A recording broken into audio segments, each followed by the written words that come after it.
الله الرحمن الرحيم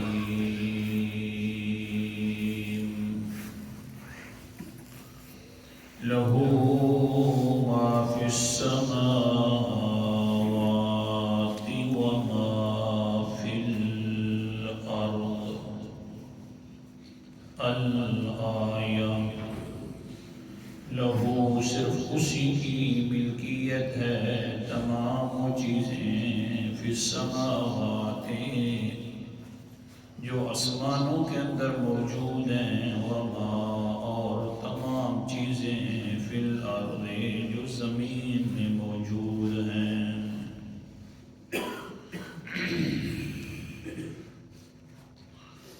تیسری بلکہ چوتھی دلیل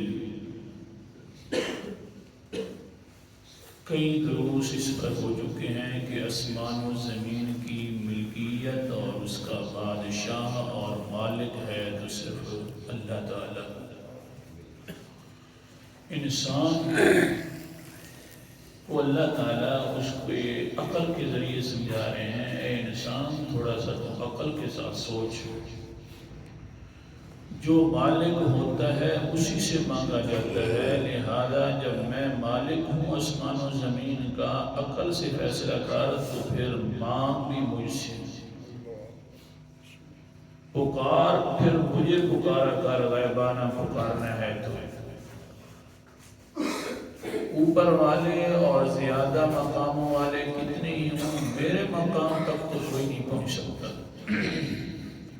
تو لہذا مجھے پکار. جب مجھے پکارے گا تو بس یہی مسئلہ ہے سمجھانا لا الہ الا اللہ والا. کل کے سبق کے اندر میں نے یہ سمجھانے کی کوشش کی کہ حضرت محمد مصطفیٰ صلی اللہ علیہ وسلم اپنی پھوپھی حضرت صفیہ کو کہتے ہیں پھوپھی جان لا اغنی عنک من اللہ شیئا، اپنے لیے نیک اعمال کیا کر، اگر اللہ تعالیٰ نے تیرے بارے میں بھی کوئی فیصلہ فرما دیا تو محمد کے قبضے کے اندر تجھے بھی چھڑانے کی طاقت نہیں ہے، میں تجھے کوئی فائدہ نہیں پہنچا سکتا، میرا کوئی اختیار اللہ کے فیصلے کے سامنے نہیں چل سکتا. اپنے لیے آپ خود اعمال کرو. سفارش ہوگی انشاءاللہ آ جائے گی شفاعت کی بات. زوری زور میں چھڑوا دوں، زوری زور میں فیصلے تبدیل کروا دوں، لا اغنی عنک من اللہ شیئا، بخاری شریف کی حدیث. پھر میں سمجھانے کی کوشش کر رہا تھا کہ حضرت صفیہ رضی اللہ تعالیٰ عنہ کوئی عام عورت نہیں ہے، حضرت محمد مصطفیٰ صلی اللہ علیہ وسلم کی پھوپھی جان ہے، بڑی مقدس رشتہ ہے. اور پھر ایک مرتبہ حضرت صفیہ کا بیٹا فوت ہو گیا، عبداللہ نام تھا، اور کسی صحابی نے کہہ دیا کہ حضور صلی اللہ علیہ وسلم نے جو تعزیت فرمائی ہے بڑے پیارے الفاظ فرمائے ہیں، یہ صرف الفاظ کہہ سکتے ہیں آپ، لیکن اے بیوی صفیہ جو اللہ فیصلہ فرما دے کوئی اس کو ٹال نہیں سکتا. صرف حضور صلی اللہ علیہ وسلم تجھے تعزیت کے طور پر صبر والے الفاظ کہہ رہے تھے کہ اے صفیہ بیوی صبر کر لے، اللہ تعالیٰ تیرے لیے جنت کے اندر بلڈنگ بنائے گا. بس اتنا ہے، پیغمبر کے قبضے میں صبر کی تلقین ہے، یہ الفاظ میں نے کہے. یہ بات پہنچ گئی حضرت صفیہ تک، اور ہاں یہ الفاظ کہنا بھی صحیح تھے، میں یہ الفاظ بھی آپ کو سنا رہا تھا کہ وہ صحابی نے ٹھیک کہے، لیکن ایک اگلی جو بات کہی نا وہ بھی بات میں سمجھتا ہوں کہ واقعتاً اللہ جب فیصلہ کرتے تو کون ہے ان کے فیصلے کو ٹالنے والا، کیونکہ خود پیغمبر نے اپنے صحابہ کو سمجھایا تھا، حدیث سمجھا رہا تھا، بخاری شریف کی وہ بھی حدیث ہے. قال النبي صلى الله عليه وسلم لألفين أحدكم يوم القيامة على رقبته شاة لها صغاء وعلى رقبته فرس له حمحمة فيقول يا رسول اللہ اغثنی. قیامت والا دن ہوگا، ایک ڈاکو آئے گا، چور آئے گا، اللہ اللہ اکبر کبیرہ، بکری اپنے کندھوں کے اوپر اٹھا کر آ رہا ہوگا، ایک اور آ جائے گا، وہ اس کے کندھوں کے اوپر گھوڑا ہوگا، بکری جو ہے میاں کر رہی ہوگی، ممی آ رہی ہوگی، گھوڑا ہنا رہا ہوگا کندھوں کے اوپر، اور وہ کہیں گے یا رسول اللہ اغثنی، مدد فرما دیجیے اللہ کے رسول جی۔ قیامت والا دن پیغمبر علیہ السلام سچ فرمایا، قرآن مقدس کی تفسیر کرتے ہوئے فرمایا، سورت کا نام سورت آل عمران ہے، 4 پارہ ہے۔ اللہ تعالیٰ فرماتے ہیں وَمَن يَغْلُلْ يَأْتِ بِمَا غَلَّ يَوْمَ الْقِيَامَةِ۔ اللہ اکبر کبیرہ، آیت نمبر میرے سامنے 61 ہے۔ جس نے بھی ڈاکہ کیا، چوری کی، وہ قیامت والے دن اپنے ڈاکے کے ساتھ آئے گا۔ آ گیا ہے انسان، اللہ کے رسول میری مدد کیجئے، مہربانی فرمائیے۔ اقولو، اللہ کے پیغمبر علیہ السلام فرماتے ہیں میں کہوں گا لا املک لک شیئا قد ابلغتک، اے انسانا میں تیری کوئی بھی مدد نہیں کر سکتا، میرے اختیار یہاں نہیں چلتے، اختیاروں کا مالک ہے تو صرف کون ہے؟ میرے اختیار نہیں چلتے ہوں، پکارنے والا انسان، باقی میں تو تمہیں دنیا کے اندر سمجھا کر آیا ہوں کہ دھیان کرنا، ڈاکہ بھی نہ کرنا، چوری بھی نہ کرنا۔ میں نے تو قرآن مقدس پڑھ کر تمہیں سمجھا دیا تھا۔ سورت کا نام سورت مائدہ ہے، 6 پارہ ہے۔ اللہ تعالیٰ کا قرآن مقدس کا انداز، اللہ تعالیٰ فرماتے ہیں وَالسَّارِقُ وَالسَّارِقَةُ فَاقْطَعُوا أَيْدِيَهُمَا جَزَاءً بِمَا كَسَبَا نَكَالًا مِّنَ اللَّهِ۔ چوری کرنے والا مرد ہو یا چوری کرنے والی عورت ہو، اس نے جب چوری کر لی ہے تو اس کے دائیں ہاتھ کو کاٹ دیا جائے، نکالا من اللہ، یہ اللہ کی طرف سے سزا ہے۔ میں نے تو تمہیں قرآن مقدس پڑھ کر سنایا تھا دھیان کرنا، اللہ کے سامنے چوری والا معاملہ نہ کرنا۔ آج قیامت ہے تم مجھے پکار رہے ہو، ہاں مدد کی فریادیں کر رہے ہو، آج میرے اختیار میں کچھ نہیں ہے، سب اختیاروں کا مالک ہے تو کون ہے؟ ایک واقعہ، خلیفۃ المومنین حضرت امیر المومنین کا دور امارت چل رہا ہے۔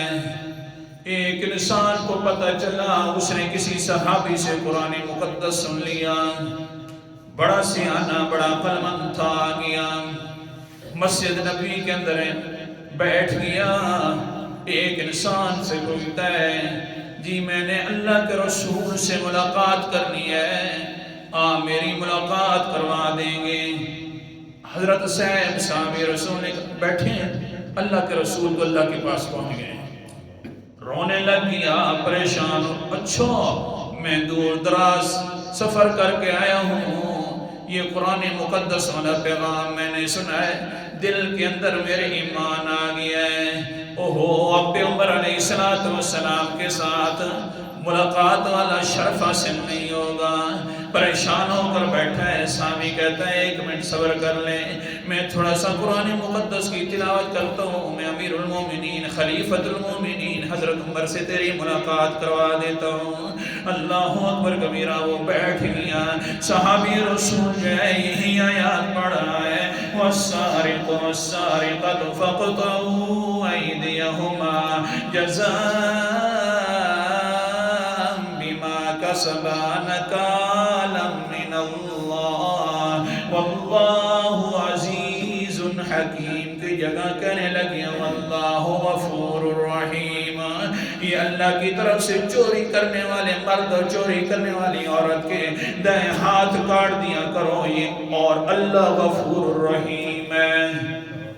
یہ لفظ کہے فوراً کہنے لگا واللہ لا اؤمن باللہ وبرسولہ وبکتابہ، مجھے اللہ کی قسم ہے میں نہ اللہ کو مانتا ہوں، نہ اللہ کے رسول کو مانتا ہوں، نہ اس کتاب کو مانتا ہوں۔ یہ کیا کہہ دیا؟ اتنا دور سے آیا ہے، ایمان لانے کے لیے آیا ہے، آگے سے پیغمبر نہیں ہے، تو کیا کہہ رہا ہے؟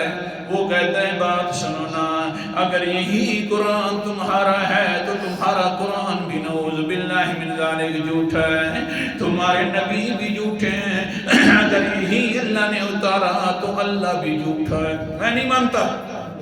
پکڑا، فوراً جلدی جلدی چل گئی حضرت امیر المومنین کے دربار کے اندر، لے گی اللہ کے پیارے بندے جی، حضرت صاحب جی حال یہ بن گیا ہے، دور سے آیا ہے، میں نے قرآن مقدس کی تلاوت کی ہے، اس نے پتہ پوچھا ہے حضور صلی اللہ علیہ وسلم کا، میں نے یہ بتلا دیا، میں نے قرآن پاک کی تلاوت کی ہے، آگے سے یہ کہہ رہا ہے مجھے اللہ کی قسم نہ میں اللہ کو مانتا ہوں، نہ اللہ کے رسول کو مانتا ہوں، نہ تمہاری کتاب کو مانتا ہوں۔ جب یہ بات ہوئی تو آگے سے محبت غور رابی کہنے لگ گیا، اے امیر المومنین بات سن، جو یہ قرآن پڑھ رہا ہے اگر اسی طرح کا قرآن ہے، میں نے تیرے بارے بھی سنا رکھا ہے کہ بڑا تو جلیل القدر ہے، بڑا وسیلہ ہے انسان تو، لیکن کیا کر لے گا؟ بڑی بات یہ ہے کہ تم مار دے گا، مار دے تو تیری مرضی ہے، نہ میں اللہ کو مانتا ہوں، نہ اللہ کے رسول کو مانتا ہوں، نہ اس کتاب کو مانتا ہوں۔ حضرت امیر المومنین نے فرمایا آخر کیوں نہیں مانتا؟ کہنے لگے جی اللہ کے پاک باز بندے یہ تلاوت کر رہا ہے، پہلے کہتا ہے یہ اللہ کی طرف سے سزا ہے، اور آیت کو ختم کرتا ہے تو آگے کہتے ہیں اللہ بخشنے والا ہے، سزا بھی دے اور بخشے بھی صحیح، یہ کیسے ہو سکتا ہے؟ قرآن پاک کی آیت ابتدا اور ہے، انتہا اور ہے، حالانکہ جو میں نے قرآن تو سننا تھا اپنے علاقے کے اندر، وہ اللہ پاک کی قسم ہے وہ تو اس طرح جڑا ہوا تھا جس طرح ہار کے اندر موتی جڑے ہوئے ہوتے ہیں۔ یہ جو قرآن ہے اب سمجھ آیا یہ وہ نہیں ہے، وہ سچا تھا اور یہ کوئی سچا قرآن نہیں ہے جو آپ کا صحابی پڑھ رہا تھا۔ اللہ اکبر کبیر۔ حضرت امیر المومنین فرماتے ہیں صدقت آئی، تو سچا ہے وہ بندہ، یہ جو صحابی ہے یہ بھول گیا ہے، اصل کے اندر الفاظ جو ہیں اللہ اکبر کبیرہ وہ یوں ہیں، وَالسَّارِقُ وَالسَّارِقَةُ فَاقْطَعُوا أَيْدِيَهُمَا جَزَاءً بِمَا كَسَبَا نَكَالًا مِّنَ اللَّهِ وَاللَّهُ عَزِيزٌ حَكِيمٌ۔ اللہ زبردست ہے، حکمت والا ہے۔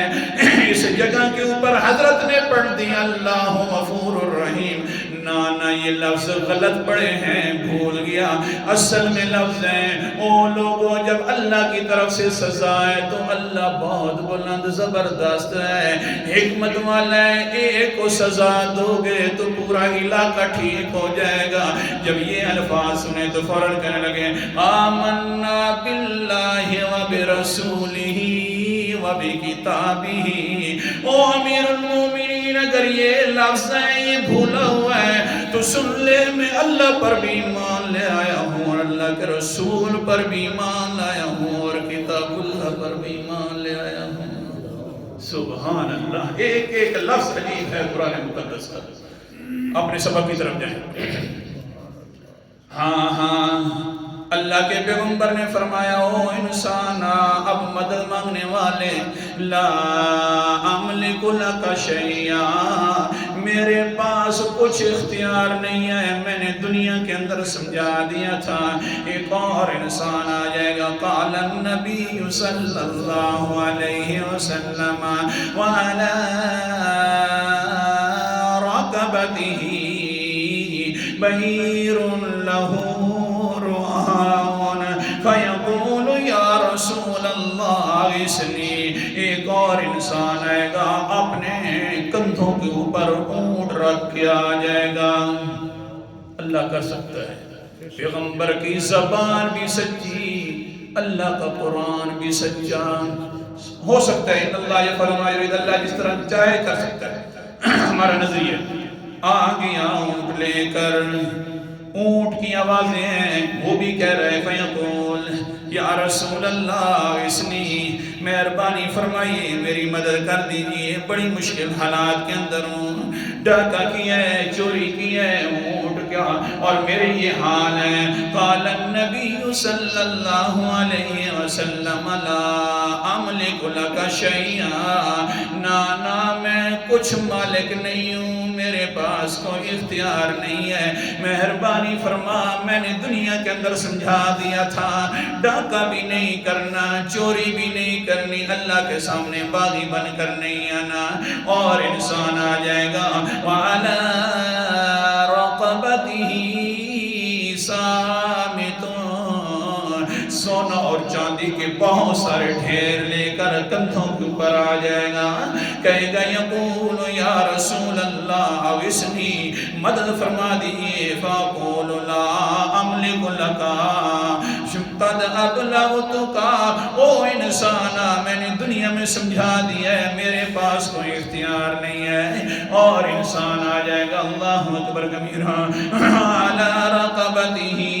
رقاء تخفقه فيقول يا رسول الله اغثني فأقول لا أملك لك شيئا قد أبلغتك، ایک انسان آ جائے گا ڈاکو ہوگا، اپنے کندھوں کے اوپر بہت زیادہ کپڑے لاد کر آ جائے گا، وہ اس سے چلا بھی نہیں جا رہا ہوگا، کہے گا اللہ کے رسول جی میں نے ڈاکہ کیا ہے، مدد کر دے۔ اللہ کے پیغمبر فرمائیں گے میں تیرے لیے کوئی اختیار نہیں رکھتا، سب اختیاروں اور فیصلوں کا مالک ہے تو اللہ ہے۔ تدبیر انسان کرے، فیصلے رحمان کرے، پرانا موضوع چل رہا ہے۔ اللہ اکبر کبیرہ۔ اچھا وہ سمجھا رہا تھا، صحابی نے آخر مسئلے سنے ہوئے تھے کہ اختیاروں کا مالک اللہ ہے، اس لیے کہنے لگے بی بی صفیہ آج جتنا بھی کہہ لے، جو بھی ہو جائے، جو اللہ نے فیصلے فرما دیے وَلَن يُؤَخِّرَ اللَّهُ نَفْسًا إِذَا جَاءَ أَجَلُهَا، اللہ نے اس کے بارے میں بھی فیصلہ فرما دیا ہے، لہذا جس نے اللہ نے فیصلے فرما دیے ایک منٹ بھی ڈھیل نہیں ہو سکتی اللہ والے فیصلوں کے اندر۔ ہاں دھیان کیجئے، یہ جب مسئلہ یہ بات پہنچی تو ساتھ یہ بھی کہہ دیا اللہ کے سامنے رشتہ داریاں بھی ٹوٹ جاتی ہیں، صحابی کی زبان سے یہ نکل گیا، یہ بات چلے گئی بی بی صفیہ کے سامنے، تب کی صفیہ حضرت صفیہ رونے لگی اور کہنے لگی دنیا والیاں جو ساری بیٹے بیٹیاں والیاں جو رشتہ داریاں ختم ہو جائیں، لیکن ہماری پیغمبر والی رشتہ داری کبھی ختم نہ ہو، اس کے اوپر بہت زیادہ افسوس لگی ہے بی بی صفیہ کو، پریشان ہو گئی۔ ہاں اختیاروں کا مالک اللہ ہے، لیکن رشتہ داریاں ختم ہو جائیں، قیامت والے دن پیغمبر علیہ السلام سے تو کیا ہو جائے گا، افسوس لگ گیا اور زیادہ رونے لگ گئی۔ کسی نے بتلایا اللہ کے رسول جی آپ کو تو پتہ نہیں، آپ گھر مقدس کے اندر موجود ہیں، لیکن بی بی صفیہ کا پہلے سے زیادہ حال خراب ہو گیا۔ حضور صلی اللہ علیہ وسلم چل پڑے، اللہ اکبر کبیرہ، مفسرین لکھتے ہیں اس طرح اوپر اپنی دھوتی مبارک جو تھی نیچے والی، تہبند مبارکہ جو تھا اوپر کر لیا کہ حضور صلی اللہ علیہ وسلم کی موٹی پنڈلیاں بھی نظر آ رہی ہیں، بھاگتے ہوئے آ گئے۔ قال النبی صلی اللہ علیہ وسلم ما تبکی یا امتی، اے میری پھوپھی کس نے رلا دیا تجھے، ما قلت لک ما قلت، جو میں نے کہا ہے نا اس پر کیوں نہیں صبر کرتی؟ آگے سے صفیہ فرماتی اللہ کا رسول جی میں نے صبر کر لیا تھا، لیکن اس پیٹ میرے 1000 مر جائیں، میرا کنبہ سارا تباہ و تبدیل ہو جائے، لیکن افسوس اس بات کا ہے کہ آپ سے رشتہ داری میری کبھی ختم نہ ہوئے اللہ کے رسول جی۔ لیکن لوگوں نے تو یہ بھی کہہ دیا پیغمبر سے رشتہ داریاں بھی ختم ہو جاتی ہیں اللہ کے فیصلے جب آ جائیں۔ تو حضور صلی اللہ علیہ وسلم نے فرمایا ہے بلال حجر للناس، جلدی کر لوگوں کو اکٹھا کرو، میں نے آج خاص خطاب کرنا ہے۔ حضور صلی اللہ علیہ وسلم منبر پر تشریف لے آئے۔ قال النبی صلی اللہ علیہ وسلم، پوری کر لیں حدیث، 3 دنوں سے نہیں ہو رہی کتھا۔ قال النبی صلی اللہ علیہ وسلم ما بال اقوام يزعمون ان قرابتی لا ينفع ان کل نسب وسبب ينقطع یوم القیامت الا نسبی۔ لوگوں نے یہ سمجھ لیا ہے کہ میری رشتہ داری کوئی کام نہیں آنے والی، میری رشتہ داری ختم ہو جائے گی۔ نا ایمان کی حالت میں میری رشتہ داری دنیا میں بھی چلے گی اور آخرت میں بھی میری رشتہ داری چلے گی۔ شرط یہ ہے کہ میرے رشتہ دار ایمان والے ہوں، چلے گی۔ جب یہ الفاظ کہیں بی بی صفیہ خوش ہو گئی۔ کسی نے پوچھا تعزیت والے لوگوں نے یار صفیہ کیا مسئلہ ہے؟ آج تو بڑی خوش ہے، بیٹے فوت ہو جائیں، تیرا پہلا بیٹا تھا، پریشانی کا عالم ہوتا ہے، ماں جو ہوتی ہے وہ بڑی پریشان ہوتی ہے، تو خوش کیوں ہو رہی ہے؟ کہتی ہے بیٹے والی رشتہ داری ختم ہو گئی ہے، لیکن اللہ پاک کی قسم ہے مجھے اس پر خوشی ہے کہ اللہ کے پیغمبر نے فرمایا میری رشتہ داری قیامت تک چلے گی، بلکہ اس سے زیادہ کیوں خوش نہ ہوں۔ الفاظ بہت زیادہ تھے، ادھر ہی میں مختصر طریقے سے ختم کر رہا ہوں، لیکن یہی صفیہ ہے جس کے بارے میں پیغمبر نے فرمایا اے پھوپھی انی لا اغنی عنک من اللہ شیئا، نیک اعمال خود کر کے آنا، اگر اللہ نے فیصلے تیرے بارے میں کر دیا تو پیغمبر بھی چھڑا نہیں سکتا۔ اللہ تعالیٰ عمل کرنے کی توفیق عطا فرمائے۔ اللہ صلی اللہ